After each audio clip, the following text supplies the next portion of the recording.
तो आज हम आपको बता रहे, ऐसे लिखा है, क्या लिखा है, महत्वपूर्ण आर्थिक शब्दावलियां, यही तो लिखा है ना।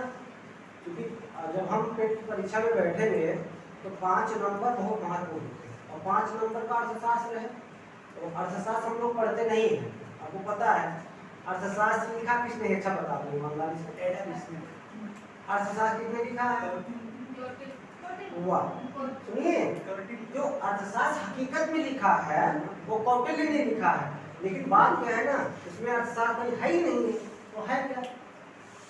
इसमें तो राजनीति शास्त्र है, साम दम दाम दंड भेद, क्या का कैसे खरीदे का है, क्या का कैसे मारे का है, क्या का कैसे लतियावे का है, ये सब शब्दावली उसमें घुस गई हैं।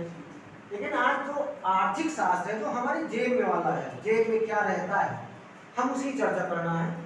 तो ये मुद्रास्फीति क्या होती है, ये लिखा क्या है, आप ध्यान से देखिएगा। मुद्रास्फीति बहुत कॉमन प्रश्न है, ये बार बार परीक्षा में उठता है। तो हमने इसको इसलिए लिख दिया पहले कि आपका समय कम से कम लग जाए समझने में, ठीक है ना। तो हम देखते क्या है कि वस्तुओं और सेवाओं, जो हिंदी और इंग्लिश है, लिखा क्या है, गुड्स एंड सर्विस की कीमतों में जब वृद्धि होती है तो उस परिस्थिति को हम क्या कहते हैं, मुद्रास्फीति कहते हैं। सीधी बात है। अब मुद्रास्फीति को हम यहीं पे समझिएगा, जैसे हम मंडी जाते हैं ना, अच्छा हम हिंदी वाले भी हैं और हिंदी वाले जो है स्त्रीलिंग पुल्लिंग बहुत बदलते हैं। मान लीजिए बात क्या है, सुनिएगा। अब हम सब्जी मंडी गए, अब पुल्लिंग में बदलना है तो क्या कहेंगे, हम सब्जा मंडा गए। तो चलिए कोई बात नहीं, हम कहाँ चलते हैं, सब्जी मंडी पहुंचते हैं। तो यहाँ पे हम क्या लेंगे, फेवरेट सब्जी क्या है, सच्ची में क्या है सब्जी, क्या है, गोभी। तो सब्जा मंडा में हमने 1 किलो गोभा लिया, 1 किलो गोभा ले लिया। अब हमने देखा कि सब्जी मंडी में 1 किलो गोभी की कीमत कितनी है, 10 रुपए। बात बराबर हुई, कोई बात नहीं। लेकिन अगर हम अगले दिन सब्जी मंडी जाते हैं और यही 1 किलो जो गोभी है और हमको 15 में मिलने लगे, तो क्या है, महंगाई बढ़ी नहीं बढ़ी, महंगाई बढ़ गई। और जब महंगाई बढ़ गई तो बस सीधे शब्दों में आप समझ लीजिए ये क्या है, मुद्रास्फीति है। तो हम इसको लिख सकते हैं, महंगाई बराबर मुद्रास्फीति। अब तो किसी को समस्या नहीं है भाई, अगर हमसे कोई पूछ ले मुद्रास्फीति क्या है, तो हम सीधे शब्दों में उससे कहेंगे भैया कि जब भी महंगाई बढ़ती है, अच्छा सुनिए, ये महंगाई 1-2 दिन की नहीं है। जैसे बारिश हुई, बारिश में क्या होगी, सब्जियां खराब हो जाती हैं, खेतों में हकीकत है फूल नष्ट हो जाते हैं, सब्जियां सड़ने लगती हैं। तो जो दुकानदार आएगा अगले दिन कहेगा भैया लौकी कितना में है, तो एक दिन भैया 10 में मिल गया, 50 में है। नहीं, ऐसा नहीं है। ये महंगाई लगातार क्रम में बनी हुई हो तब हम उसको क्या कहेंगे, मुद्रास्फीति कहते हैं। तो अब मुद्रास्फीति से किसी को समस्या हो गई, नहीं समस्या। अगला पॉइंट हम देखते हैं कि मुद्रा जो स्फीति होती है वो कई प्रकार की होती है, 3 प्रकार की होती है। मुद्रा स्फीति कितने प्रकार की होती है, 3 प्रकार की। अब मुद्रा स्फीति जो है वो 3 प्रकार की होती है, ठीक है ना। तो हम पहले की चर्चा, मांग जनित मुद्रास्फीति, दूसरी है लागत जनित मुद्रास्फीति, तीसरी है मुद्रा की अधिक छपाई का प्रभाव। ये 3 हमारी मुद्रास्फीति के प्रकार हैं। तो हम पहला समझाते हैं, जहां पे आपको दिक्कत होगी या बिल्कुल पूछना सवाल मुझसे, ठीक है ना। तो मांग जनित मुद्रास्फीति क्या होती है, इसके साफ साफ लिखा है कि जब वस्तुओं और सेवाओं, हमने वस्तु सेवाओं बार बार कहा, वस्तु को गुड्स कहा जाता है और सर्विस सेवाओं को कहा जाता है, ठीक है ना, कि मांग एवं आपूर्ति, ठीक है ना, में असंतुलन हो जाए या आपूर्ति के मुकाबले मांग बढ़ जाए, उसे क्या कहा जाता है, मांग, ठीक है ना। इसको गया है तो देख लीजिएगा, इसको क्या कहा जाता है, मांग। मांग जनित मुद्रास्फीति कहते हैं। अब जब मांग बढ़ेगी तो दिक्कत आएगी, आप समझिएगा। अब लाइट जाने की वजह से थोड़ा सा व्यवधान आ गया था, तो आप लोग नोट करेंगे। पहला जो हमने कहा कि जो मुद्रास्फीति होती है वो 3 प्रकार की है। पहला है मांग जनित मुद्रास्फीति, दूसरा है लागत जनित मुद्रास्फीति, तीसरा है मुद्रा की अधिक छपाई और प्रवाह। 3 प्रकार से हम लोग जो है मुद्रास्फीति को व्यक्त करते हैं। तो आप पहला ध्यान दीजिएगा, पहला कह क्या रहा है, कह रहा है जब वस्तुओं और सेवाओं गुड्स एंड सर्विस की मांग एवं आपूर्ति, ठीक है ना, में असंतुलन हो जाए या आपूर्ति के मुकाबले मांग बढ़ जाए, उस मांग जनित मुद्रा को क्या कहते हैं, मुद्रास्फीति कहते हैं। अब सीधी भाषा में समझिएगा क्या कह रहा है ये, ठीक है ना, कि अगर हमारे पास 100 किलो चीनी है, मान लीजिए, आलू है, आप कुछ भी मान लीजिए, आप कुछ भी मान सकते हैं, एक्स वाई जेड। मान लीजिए हमने चीनी मान लिया, हमारी मांग कितनी है, 100 केजी की है। हमारी मांग कितनी की है, 100 केजी की है, और हमने 100 केजी कितने में बेचा, 300 रुपए में बेच दिया।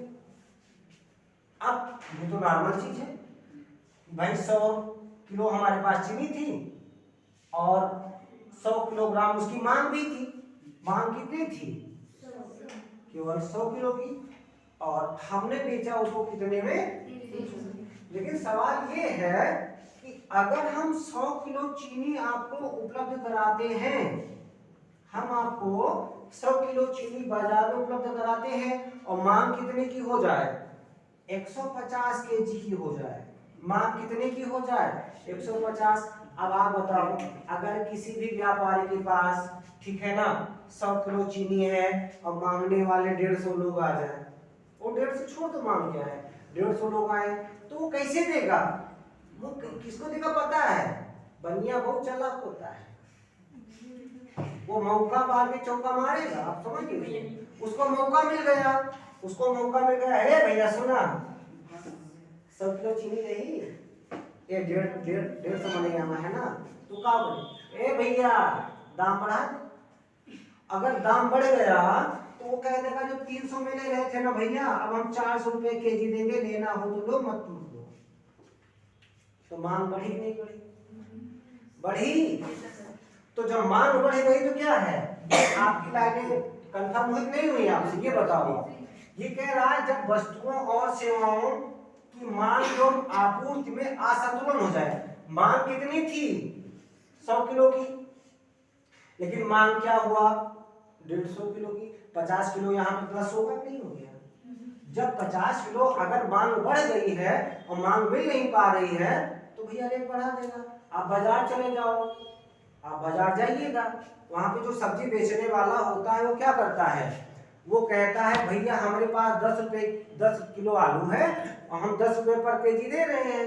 लेकिन जब उसके पास 5 किलो केजी आलू बचेगी और मांगने वाले देखिए भीड़ लगी है, तुरंत रेटवा बढ़ाएगा नहीं बढ़ाएगा, अनु भाई बताओ, रेट बढ़ेगा नहीं बढ़ेगा, खुद ही मैटर लिए नहीं। हम आपको एग्जांपल देते हैं, आप चाउमीन बेच रहे हैं, मान लीजिए, बात बताइएगा, आपके पास 100 प्लेट है और आपके पास बेचते बेचते 90 प्लेट खत्म हो गई और आपके पास कुल मिलाकर 10 प्लेट बची है चाउमीन, और 10 के लिए 1000 लोग खड़े हैं, आप क्या करेंगे, आप 100 प्लेट करेंगे ना।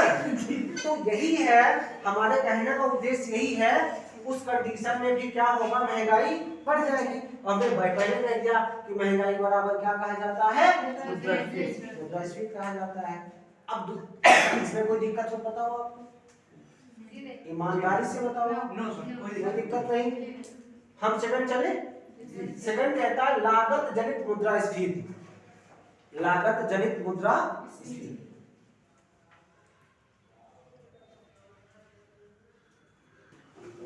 अब दूसरे नंबर पे क्या आता है, लागत जनित मुद्रास्फीति, लागत जनित मुद्रास्फीति। लागत वैसे भी जानते हम गांव वाले हैं, गांव में आदमी कहता भैया लागत 3 लाख तो निकला कितना, तो है सीधी बात है, सभी जानते लागत क्या है। हम शहर वाले तो है नहीं कि इंग्लिश में आपको समझाएं।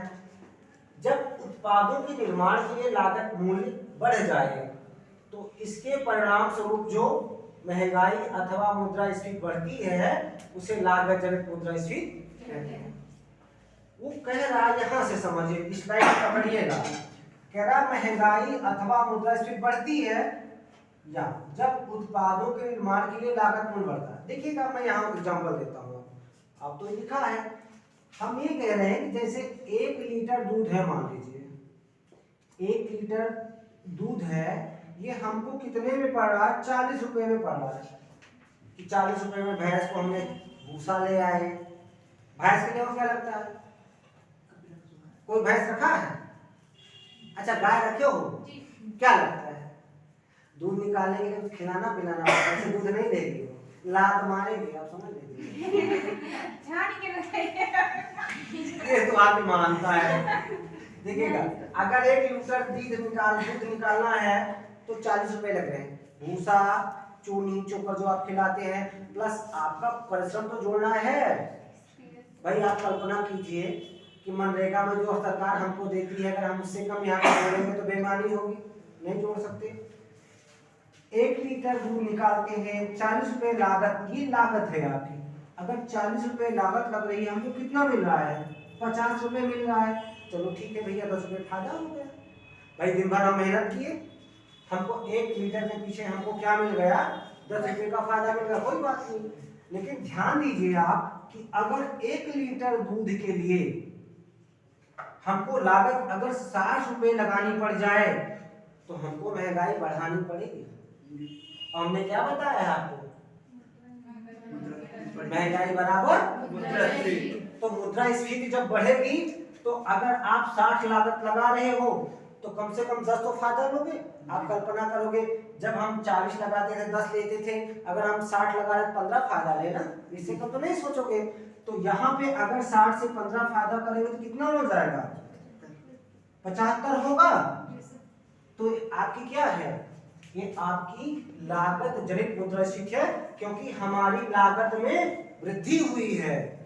हुई, देख रहे हो आप, नहीं देख रहे? हमारी लागत में वृद्धि हुई, 40 से हम 60 में आए हैं, तो हमने मुद्रास्फीति को बढ़ाया, हमने महंगाई को बढ़ाया, हम 50 से 75 पहुंचे। ठीक है ना, आप नोट कीजिए इसको, आप नोट कर। अब आप लोग क्या है, इस एग्जाम्पल का स्क्रीनशॉट रख लीजिए। ये परिभाषा बाहर में जाएगी, जिस दिन आपको याद रखेगा कि लागत जनित यही है, तो आपको कभी भी परिभाषा को याद करना ही नहीं है। क्योंकि जब हम परीक्षा में बैठते हैं तो सब कुछ होता है, लेकिन हमारे पास समय ही नहीं होता है, और सब कुछ होता है। ठीक है, तो हम इसको मिटाते हैं और हम अपने अगले जो है तीसरे नंबर पे चलते हैं कि मुद्रास्फीति क्या है। ठीक है ना, तो मुद्रा की अधिक छपाई व प्रवाह, परिभाषा देखिए क्या कह रहा है। बाकी एग्जाम्पल से आपको समझना है, बाकी कुछ करना है नहीं। ये कह रहा है जब उत्पादन में बिना वृद्धि किए भी मुद्रा की आपूर्ति अर्थव्यवस्था में बढ़ा दी जाती है, तब लोग ज्यादा मांग करने लगते हैं, जिस कारण मुद्रास्फीति में वृद्धि हो जाती है। अरे एक बात बताओ भैया, ये बतिया क्या कह रहा है, मुद्रा की अधिक छपाई हो जाए, जब नोटवा अधिक हो जाएगा आएगा कहाँ। अच्छा सुनो, प्रवाह लिखा है, प्रवाह हो, अनुप की जेब से हमारे जेब में, हमारे साक्षी का है, साक्षी सुबह से जाए और सुबह को दुकान पे पहुंच गई। नहीं कोयला लोग नहीं जोड़ सकते, आप समझे मेरी बात। सुबह पहुंच गई चाउमीन वाले के पास, उसके पास 1 प्लेट चाउमीन है और 10 रुपए में बेच रहा है, और 2 लोग लाइन में है केवल। तो कह रहा भैया हम पहले से हमको चाहिए, तो सुबह का कही है, भैया चाउमीन सुना वो 10 देता है ना, हम तो 100 देते ही काहे, सुबह जब हम पैसा बोलता है। ये अधिक हो गई है छपाई, और प्रवाह चल रहा है, बह रहा है, इसकी जेब से उसकी जेब में, उसकी जेब से उसकी जेब में चल रहा है।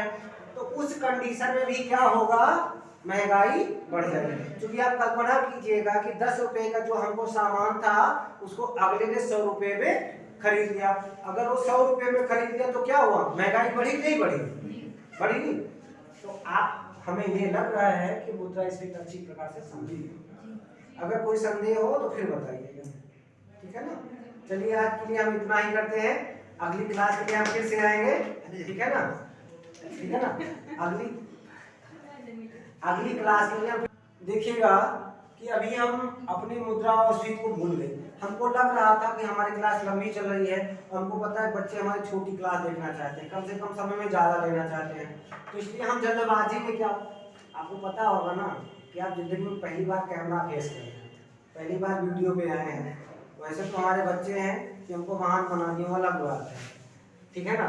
लेकिन चलो इसको देखते हैं, बात छोड़ते हैं। मुद्रा और स्फीति क्या है, ठीक उल्टा है। मुद्रा स्फीति का ठीक उल्टा, याद करो इतना बस। मुद्रा स्फीति का विलोम क्या है? मुद्रा स्फीति का विलोम क्या है?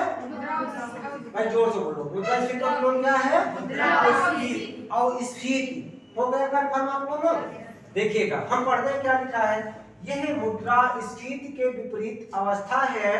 विपरीत का मतलब विलोम, इसमें वस्तुओं और सेवाओं की आपूर्ति उनकी मांग से भी ज्यादा होती है, जिस कारण एक मंदी जैसे हालात पैदा हो जाते हैं, जिसे मुद्रा अस्फीति कहते हैं। अब आप क्या समझे, एक तरफ सप्लाई है, सप्लाई को हम हिंदी में लिखते हैं मांग, और दूसरी तरफ क्या है? डिमांड है। डिमांड का मतलब क्या होता है? मांग, हम हिंदी में लिखेंगे भाई, ठीक है ना। एक सप्लाई आपूर्ति होता है, डिमांड मांग। चलिए, सप्लाई का मतलब हम यहाँ पे क्या करते हैं? आपूर्ति करते हैं, और दूसरी तरफ जो डिमांड है उसका मतलब होता है। अब ध्यान से देखिएगा, यहाँ पे क्या कह रहा है? वस्तुओं और सेवाओं की आपूर्ति, आपूर्ति यहाँ पे है, और उनकी मांग, मांग यहाँ पे है, ज्यादा होती है। कह रहा आपूर्ति उनकी मांग से, अगर हमको 100 केजी आलू चाहिए, आपूर्ति 100 किलो की है बाजार में, और मांग कितने की है? 50 केजी की है। इसको छोड़ो, एक बात समझो मेरी, हम लोग गांव के हैं ना, तो अपने खेतवा में आलू होता है, और ध्यान दो जौनी साल में खेत में आलू नहीं होता है, उस साल में महंगाई चरम पे जाती है। हकीकत है नहीं है? जो भी अपने खेत में कम होगा उसकी मांग बढ़ती नहीं बढ़ती है। लेकिन अगर हमारे खेतों में 10 कुंटल आलू हो जाए तो इस साल आलूया का हो 2 रुपया किलो बिकाएगा ना बिकाएगा? यही तो रियल है ना। तो यही चीज है कि अगर आपूर्ति बाजार में केवल 100 किलो की है, केवल जितने दिन भर में लोग खरीदने वाले हैं 100 किलो खरीदते हैं, ठीक है ना, मतलब आपूर्ति 100 किलो की है और खरीदने वाले कितने हैं? केवल 50 किलो वाले हैं, तो क्या होगा? आपकी मांग घट जाएगी। तो आप बोलूंगा का वो भैया हमारा आलूया 2 रुपए में ले, शाम को इतना बचाते हैं बाजार वाले को, भैया 10 रुपया दो सब ले जाओ। काहे कहते हैं? इसलिए कहते हैं कि वहां पे मांग कम रहती है, लोग मार्केट से जा चुके होते हैं। आप शाम को बाजार कीजिए कभी, ईमानदारी की बात बता रहे हैं। आप ये मत सोचिएगा सड़ा गला मिलेगा। बाजार में होता क्या है, हमने कुछ लोगों को देखा तो हमने भी सीखा उनसे कि जब आप रात को 7-8 बजे बाजार जाइए, ध्यान दीजिए, होता क्या है, कुछ सब्जियां खराब होने वाली होती है, कुछ सब्जियां क्या होती हैं? खराब होने वाली होती हैं। तो बाजार वाला वो दुकानदार कहता है भैया तू हमारे सब सब्जियां ले लियो और 10 रुपए दे दियो। जो दिन भर वो 20 रुपए में बेचा है, लेकिन शाम को मुझसे कहेगा हे भैया हमें 10 रुपए में ले जाओ। काहे कहता है? कि मांग कम है, आपूर्ति उसके पास ज्यादा है, वो बिकेगा नहीं तो उसका सामान क्या हो जाएगा? खराब हो जाएगा, और खराब हो जाएगा तो उसकी पूंजी चली जाएगी। तो आप बात समझ चुके होंगे। ये कह रहा है कि यह मुद्रास्फीति के विपरीत अवस्था है। तो मतलब मुद्रास्फीति क्या है? महंगाई बढ़ती है, और उस चीज पे क्या होता है? महंगाई घटती है, ठीक है ना। तो चलिए कोई बात नहीं, आज पहला वीडियो था, जो भी गलतियां होंगी आप लोग उसके माफ कीजिएगा, बाकी आगे हम आते रहेंगे भैया।